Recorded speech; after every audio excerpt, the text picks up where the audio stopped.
तो कहानी की शुरुआत वसीली नाम के लड़के को दिखाते हुए होती है, जो अपने ग्रैंडफादर के साथ शिकार करने के लिए आया हुआ था। यहाँ ग्रैंडफादर शिकार करने के लिए अपने घोड़े का इस्तेमाल करते हैं और उसे चारा बनाकर बांध देते हैं, जिसके बाद वो वसीली को शिकार करने के बारे में बताते हुए कहते हैं कि जब तक शिकार हमारे जाल में नहीं फंस जाता तब तक हमें पत्थर की तरह एकदम शांत बैठना चाहिए। थोड़ी ही देर बाद उन्हें एक भेड़िया दिखाई देता है जो कि उनके घोड़े को खाने के लिए आ रहा था। जैसे ही वो भेड़िया घोड़े के करीब आता है तब ग्रैंडफादर वसीली को शूट करने को कहते हैं, जिस पर वसीली साहस के साथ उस भेड़िए को शूट कर देता है। वसीली नहीं जानता था कि इस इंसिडेंट के बाद उसकी जिंदगी पूरी तरह बदलने वाली है। खैर, यहाँ से सीन शिफ्ट होता है और हमें 1942 का समय दिखाया जाता है। ये वो समय था जब पूरी दुनिया वर्ल्ड वॉर के आतंक का सामना कर रही थी। इस वर्ल्ड वॉर में जर्मन सेना ने पूरे यूरोप पर कब्जा कर लिया था और फिर वो सभी सोवियत यूनियन के जरिए एशिया की ऑयल वाली जमीन की ओर बढ़ने लगे थे।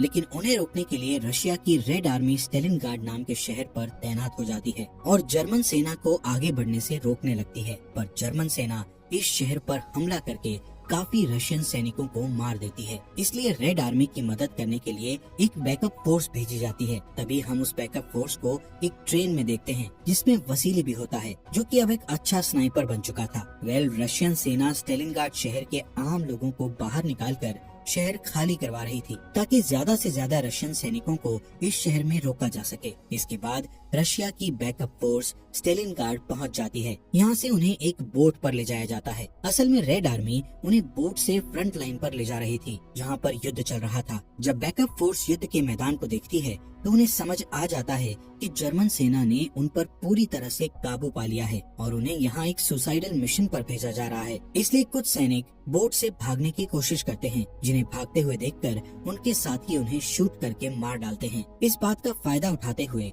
जर्मन सेना उन पर ओपन फायर कर देती है, जिससे कई रशियन सैनिक घायल हो जाते हैं। पर किसी तरह उनकी बोट डॉक पर पहुंच जाती है, जहां से बचे हुए सैनिकों को तुरंत दो दो की जोड़ी में बांट दिया जाता है और उन दोनों सैनिकों में से सिर्फ एक को राइफल दी जाती है, जबकि दूसरे को गोलियां देकर अपने साथी की मदद करने का काम दिया जाता है। यहाँ वसीली को सिर्फ कुछ गोलियां मिलती हैं और उसे अपने साथियों की मदद करने का कहा जाता है। वो सभी जैसे ही मैदान में उतरते हैं तो जर्मन सेना उन पर हमला करने लगती है, जिससे बचने के लिए वसीली झुक जाता है और छिपते हुए आगे बढ़ने लगता है। तभी कुछ सैनिकों को लगता है कि वो इस जंग को नहीं जीत पाएंगे, इसलिए कुछ सैनिक युद्ध के मैदान से भागने की कोशिश करते हैं, लेकिन भागने वाले अपने साथियों द्वारा मारे जाते हैं। लेकिन देखते ही देखते युद्ध का मैदान रशियन सैनिकों की लाशों से भर जाता है। कुछ ही देर बाद मैदान में एक कार आती है और एक टैंक से टकरा जाती है। असल में ये कार रशियन सेना के कमिश्नर डैनिलोव की होती है, जो कि अपनी जान बचाने के लिए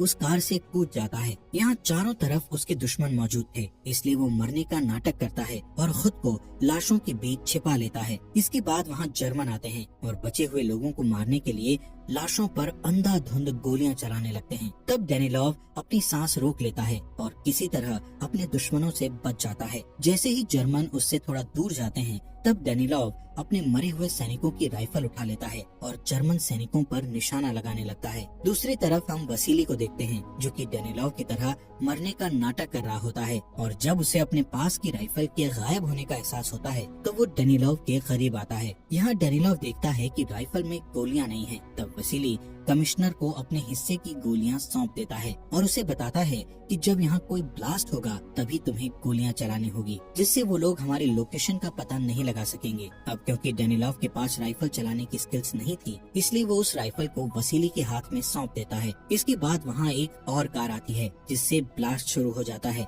इस मौके का फायदा उठाकर वसीली सभी जर्मन स्नाइपर्स को मार डालता है। तब वसीली की स्किल्स को देखकर डैनिलोव बहुत इम्प्रेस हो जाता है, इसलिए वो हेडक्वार्टर्स पहुंचने के बाद वसीली की बहादुरी के बारे में एक नोट लिखता है, जिसे वो पेपर में भी छपवाता है। इसी दौरान रेड आर्मी के हेड ऑफिसर को महसूस होता है कि उनकी सुरक्षा कमजोर हो रही है, क्योंकि उनके सैनिक देश के लिए अपनी जान देने के लिए तैयार नहीं हैं, जिस वजह से उनकी सोवियत फोर्स भी कमजोर हो रही है। इसलिए चेयरमैन निकिता अपने डिफेंस सिस्टम को दोबारा सही करने का सोचते हैं, जिसके लिए वो एक मीटिंग रखते हैं, जिसमें वो बड़े बड़े ऑफिसर से पूछते हैं कि हमें अपनी सेना को सही करने के लिए क्या करना चाहिए। जिस पर डैनिलोव कहता है कि हमें अपनी सेना को उम्मीद देने की जरूरत है, जिसके लिए हमें एक ऐसा हीरो चाहिए जो मातृभूमि की रक्षा के लिए सभी सैनिकों को मोटिवेट कर सके। जिस पर निकिता डेनिलोव से पूछते हैं कि क्या तुम्हारी नजरों में ऐसा कोई सिपाही है जो रेड आर्मी का हीरो बन सके। तब डेनिलोव उन्हें वसीली के बारे में बताता है, जिसे सुनकर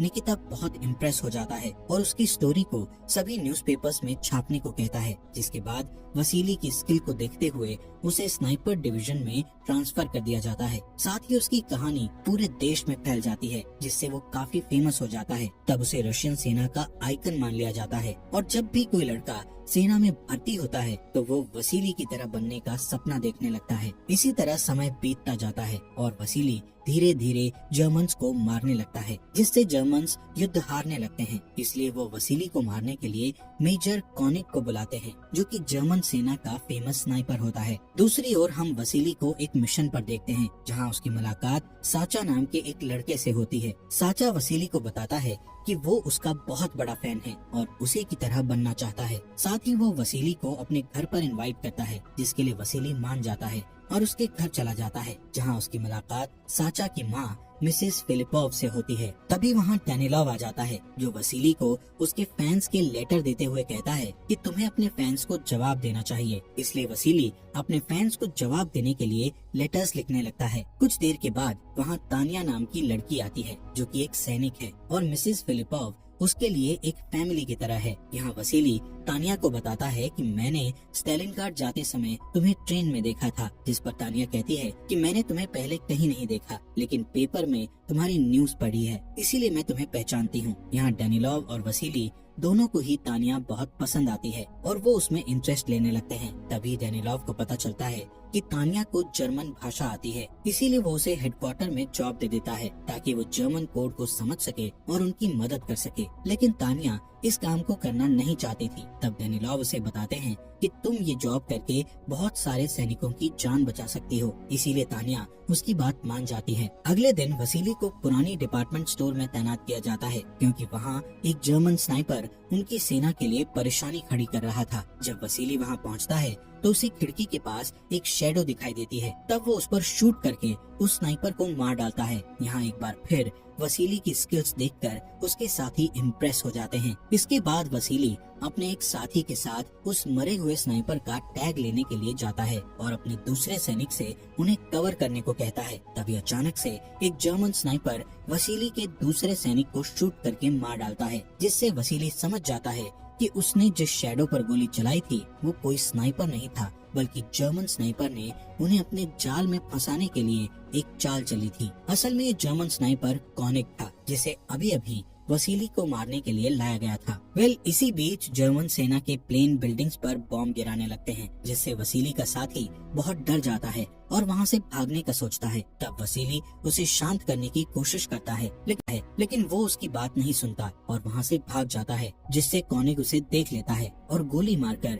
उसे मौत के घाट उतार देता है। जिसके बाद कॉनिक वहाँ से निकल जाता है, जहाँ उसकी मुलाकात साचा से होती है, जिससे कॉनिक अपने जूते साफ करवाता है। तब साचा उसे खाने के बदले वसीली के बारे में इंफॉर्मेशन दे देता है। दूसरी तरफ वसीली डेनिलोव से मिलता है और उसे जर्मनी के नए स्नाइपर के बारे में बताता है, जिस पर डेनिलोव उसे बताता है कि उस स्नाइपर का नाम कॉनिक है, जो कि जर्मन सेना का सबसे अच्छा स्नाइपर है। तभी डेनिलोव वसीली को कुलिकोव नाम के स्नाइपर से मिलाता है, जो कि कॉनिक से स्नाइपर चलाना सीखा था, इसलिए वो कॉनिक को अच्छी तरह जानता था। यहाँ डेनिलोव वसीली की मदद करने के लिए उससे कहता है कि अब से कुलिकोव तुम्हारे साथ ही रहेगा। अगले दिन वसीली, कुलिकोव और वोलोडिया नाम का सैनिक पुरानी बिल्डिंग में जाते हैं और जर्मन सैनिकों को मारने लगते हैं, लेकिन जल्द ही तीनों को पता चल जाता है कि वो जर्मन्स के जाल में फंस गए हैं, इसलिए वो तीनों एक सेफ जगह खोजने लगते हैं। तब दुश्मन उन पर गोलियां चलाते हैं, लेकिन किसी तरह वो एक सेफ जगह पर पहुंच जाते हैं और जर्मन्स पर नजर रखने लगते हैं। इसी तरह रात हो जाती है और वो तीनों डिनर की तैयारी करने लगते हैं। तब वोलोडिया को याद आता है कि वो अपना सूप दूसरे कमरे में भूल गया है, इसलिए वो सूप लेने के लिए भागता है, जिस दौरान वहाँ जर्मन्स आ जाते हैं और वोलोडिया को पकड़कर अपने साथ ले जाते हैं। यहाँ जर्मन्स उससे वसीली के ठिकाने के बारे में पूछते हैं, जिस पर वो कुछ भी बताने से इनकार कर देता है, जिससे जर्मन्स उसे अपनी यूनिफॉर्म पहनाकर बाहर भेज देते हैं। यहाँ वोलोडिया की यूनिफॉर्म देखकर कुलिकोव को लगता है कि वो एक जर्मन सैनिक है, इसलिए कुलिकोव उसे शूट करके मार डालता है, जिससे जर्मन्स को उनकी लोकेशन का पता चल जाता है। तब कुलिकोव जर्मन्स की लोकेशन का पता लगाने के लिए एक हेलमेट को खिड़की पर उठाता है, जिसे देखकर जर्मन्स उस पर शूट कर देते हैं, जिससे उन्हें भी जर्मन्स की लोकेशन का पता चल जाता है। इसके बाद वसीली और कुलिकोव अपनी लोकेशन बदल लेते हैं, जिसके बारे में कॉनिक को पता चल जाता है। तब कॉनिक मौका देखकर कुलिकोव को शूट कर देता है, जिससे वो मारा जाता है। यहाँ कई सैनिकों के मरने के बावजूद भी निकिता डेनिलोव पर कॉनिक को मारने का दबाव डालता है। इसके अलावा तानिया डेनिलोव को वापस आर्मी में ट्रांसफर करने के लिए कहती है, क्योंकि वो हेडक्वार्टर में जॉब नहीं करना चाहती थी। इसके बाद वसीली अपने साथियों की मौत से दुखी होकर हेडक्वार्टर में लौटता है, जहां डेनिलोव उससे वादा करता है कि वो कॉनिक के बारे में और ज्यादा जानकारी निकालेंगे ताकि वो उसे आसानी से मार सके। साथ ही उसे बताता है कि तानिया बैटलफील्ड में जाना चाहती है, पर हमें हेडक्वार्टर में उसकी बहुत जरूरत है, इसलिए तुम्हें उससे बात करके उसे समझाना होगा। तब वसीली तानिया को समझाने की कोशिश करता है, जिस पर तानिया उसे बताती है कि जर्मन्स ने मेरे पेरेंट्स को मार डाला था, इसलिए मैंने आर्मी ज्वाइन की ताकि मैं उनकी मौत का बदला ले सकूं। वसीली उसकी बातों को समझता है और उसके डिसीजन का सपोर्ट करते हुए उसे कुलिकोव की राइफल दे देता है। इधर कॉनिक वसीली के ठिकाने के बारे में पता लगाने के लिए एक बार फिर साचा से मिलता है, जिस पर साचा उसे वसीली के ठिकाने के बारे में बता देता है और फिर अगले ही दिन कॉनिक उस लोकेशन पर चला जाता है और वसीली के आने का इंतजार करने लगता है। थोड़ी देर बाद वसीली और उसके साथी पाइप्स के जरिए उस जगह पर आते हैं। तभी कॉनिक उसे देख लेता है और जल्दी से उस पर शूट कर देता है, जिससे वसीली की राइफल नीचे गिर जाती है और उसका एक साथी घायल हो जाता है। यहाँ वसीली जल्दी से एक चट्टान के पीछे छिप जाता है और अपने साथी को वापस हेडक्वार्टर लौटने को कहता है। तब वसीली का साथी हेडक्वार्टर पहुंचकर तानिया और डेनिलोव को सारी बातें बताता है, इसलिए तानिया बिना सोचे समझे वसीली को बचाने निकल जाती है। यहाँ वसीली लगातार चाकू और रस्सी की मदद से अपनी राइफल को खींचने की कोशिश करता है, लेकिन कॉनिक उसे राइफल खींचने का कोई भी मौका नहीं देता। तभी जर्मन सेना के प्लेन वहाँ बॉम्ब गिराकर चले जाते हैं, जिससे पूरी बिल्डिंग हिल जाती है और हर जगह कांच के टुकड़े बिखर जाते हैं, जिससे कॉनिक को एक कांच के टुकड़े में वसीली क्लियर दिखाई देने लगता है। इसी दौरान तानिया भी वहाँ आ जाती है। तब वसीली उसे अपने पास आने से मना करता है, जिसके बाद वसीली भी उस कांच की मदद से कॉनिक को देखने लगता है। इसीलिए वो तानिया को इशारा करके उसके बारे में बताता है और फिर उसे कांच के टुकड़े की मदद से लाइट रिफ्लेक्ट करने को कहता है, जिस पर तानिया एक कांच के टुकड़े से उस कांच पर लाइट रिफ्लेक्ट करती है, जिससे कॉनिक उन्हें देख रहा था। ऐसा करने से रिफ्लेक्ट हुई लाइट सीधे कॉनिक की आंखों में चली जाती है, जिससे उसे कुछ देर के लिए कुछ दिखाई नहीं देता है। इस मौके का फायदा उठाकर वसीली अपनी राइफल उठा लेता है और कॉनिक को शूट कर देता है, जिससे गोली कॉनिक के हाथ में लग जाती है, इसलिए वो वहाँ से चला जाता है। इसी शाम वसीली और तानिया अपने साथियों के साथ अपनी छोटी सी जीत का जश्न मनाते हैं। अगले दिन वसीली डेनिलोव से कहता है कि मैं एक आम सैनिक बनना चाहता हूँ, क्योंकि जब से मैं आर्मी का हीरो बना हूँ तब से मेरे ऊपर बहुत ज्यादा प्रेशर आ रहा है। जिस पर डेनिलोव उसकी बात से इनकार करता है और उसे बताता है कि अब हम साचा का उपयोग करके कॉनिक को मारेंगे। यहाँ हमें पता चलता है कि साचा एक डबल एजेंट के रूप में काम कर रहा है। खैर साचा की मदद से उन्हें कॉनिक की लोकेशन का पता चल जाता है। तब वसीली को उसे मारने का लास्ट मिशन सौंपा जाता है। इसके बाद वसीली जमीन पर पड़ी लाशों के बीच चला जाता है और लाश होने का नाटक करने लगता है, जैसा कि उसके ग्रैंडफादर ने उसे शिकार करते समय सिखाया था।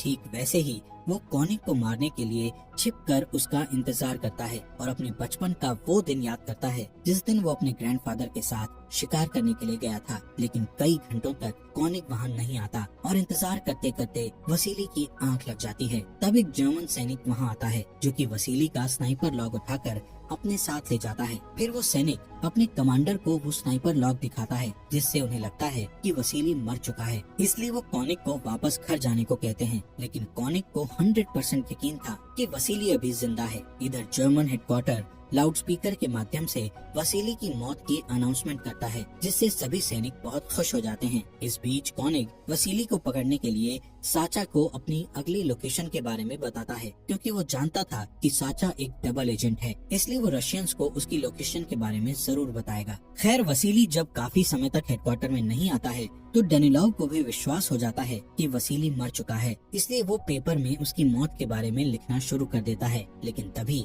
वसीली वहाँ आ जाता है, जिसे देखकर सभी लोग हैरान हो जाते हैं। जल्द ही वसीली को साचा के जरिए पता चलता है कि तानिया कॉनिक को मारने के लिए स्टेशन गई हुई है, जिससे वसीली और डेनिलोव जल्दी से उसे बचाने के लिए निकल जाते हैं, जहाँ वो तानिया को सुरक्षित देखकर खुश होते हैं। यहाँ तानिया वसीली को जिंदा देखती है तो वो बहुत खुश हो जाती है और उसे किस कर लेती है। असल में वो दोनों एक दूसरे से प्यार करने लगे थे, पर जब डेनिलोव को इसके बारे में पता चलता है तो वो वसीली से नफरत करने लगता है, क्योंकि वो भी तानिया से प्यार करता था। डेनिलोव इस बात से इतना गुस्सा हो जाता है कि वो अपनी सेना के प्रति सभी जिम्मेदारियों को भूल जाता है और हेडक्वार्टर पहुंचकर वो सबसे कहता है कि वसीली एक देशद्रोही है। इस बीच कॉनिक को भी पता चल जाता है कि वसीली जिंदा है। इसके बाद वो साचा को मारकर उसे लटका देता है। जब तानिया साचा को मरा हुआ देखती है तो वो उसकी मौत का बदला लेने के लिए कॉनिक के पास जाती है। तब वसीली उसे संभालता है और कॉनिक को मारने की कसम खाता है, जिसके बाद वसीली उसे साचा की माँ को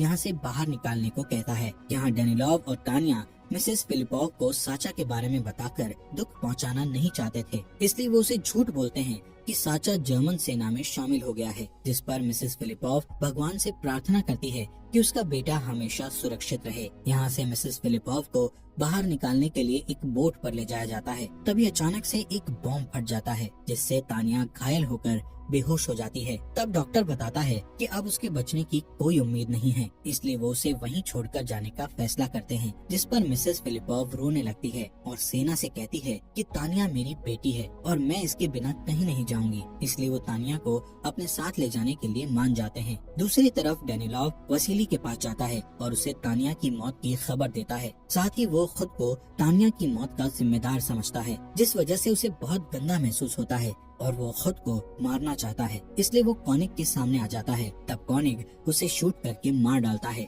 यहाँ कॉनिक को लगता है कि उसने वसीली को मार दिया है, इसलिए वो जीत की उम्मीद करते हुए सावधानी से आगे बढ़ता है, जहाँ वसीली पहले से ही उसका इंतजार कर रहा होता है। तभी कॉनिक देखता है कि वसीली ने उसके ऊपर राइफल पॉइंट करके रखी हुई है, इसलिए कॉनिक अपने भाग्य को स्वीकार करते हुए मरने के लिए तैयार हो जाता है और फिर वसीली उसे शूट करके मार डालता है। इसके बाद वसीली डेनिलोव का सम्मान करते हुए उसके हाथ में अपनी राइफल रख देता है और वहाँ से चला जाता है। इसके बाद हमें 2 महीने बाद की कहानी बताई जाती है, जहाँ स्टेलिनग्राड शहर जर्मन से आजाद हो चुका है। साथ ही वसीली को तानिया का लेटर मिलता है, जिसमें लिखा था कि वो हॉस्पिटल में है और अब ठीक है। इसलिए वसीली तानिया से मिलने उस हॉस्पिटल में जाता है और उससे मिलकर बहुत खुश होता है। और इसी के साथ ये अमेजिंग मूवी यहीं पर खत्म हो जाती है।